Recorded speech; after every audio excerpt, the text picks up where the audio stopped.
Baik, Assalamualaikum warahmatullahi wabarakatuh. Pada tugas mata kuliah teori belajar dan pembelajaran kali ini, saya akan membuat video tentang ringkasan dari hakikat belajar dan pembelajaran. Kemudian yang kedua adalah teori belajar behaviorisme.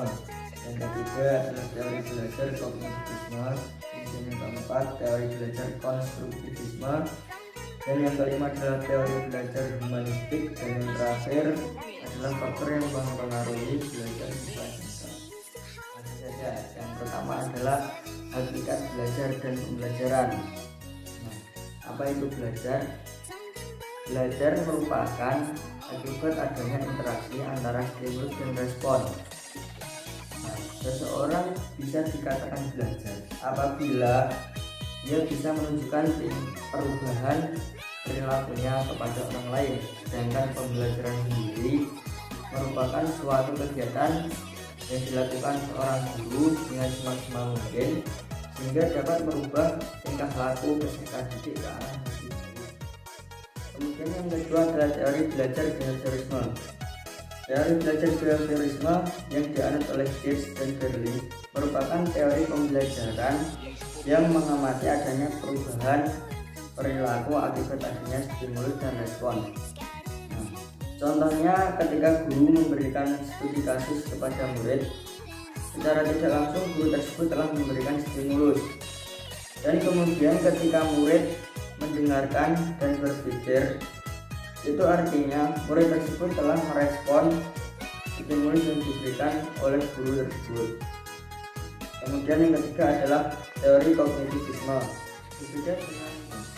Berbeda dengan teori belajar behaviorisme, teori belajar ini lebih mementingkan belajar dibanding hasilnya dan lebih mementingkan keaktifan siswa dalam proses belajarnya. Dan kemudian yang keempat adalah teori belajar konstruktivisme. Teori belajar konstruktivisme memiliki prinsip-prinsip antara lain yang pertama, pengetahuan dibangun oleh siswa itu sendiri, dengan kata lain siswa menalar. Kemudian yang kedua, guru sebagai fasilitator sehingga proses konstruksi siswa bisa berjalan dengan lancar. Dengan kata lain, guru memberikan saran. Kemudian selanjutnya yang ketiga yaitu siswa menemukan permasalahan yang sesuai dengan pembahasan yang akan menimbulkan pertanyaan pada siswa tersebut. Dan yang terakhir adalah mengapresiasi pendapat siswa. Kemudian yang kelima adalah teori belajar humanistik. Teori ini berpendapat bahwa teori belajar apapun dapat dimanfaatkan atau digunakan asalkan tujuannya untuk memanusiakan manusia. Yang dimaksud memanusiakan manusia yaitu mencapai aktualisasi diri, pemahaman diri, serta realisasi diri seseorang yang belajar secara optimal. Dan yang terakhir adalah faktor yang mempengaruhi belajar siswa SMK. Faktor yang mempengaruhi belajar siswa SMK dibagi menjadi dua faktor. Yang pertama adalah faktor internal dan yang kedua adalah faktor eksternal. Faktor internal yaitu faktor yang datang dari dirinya sendiri.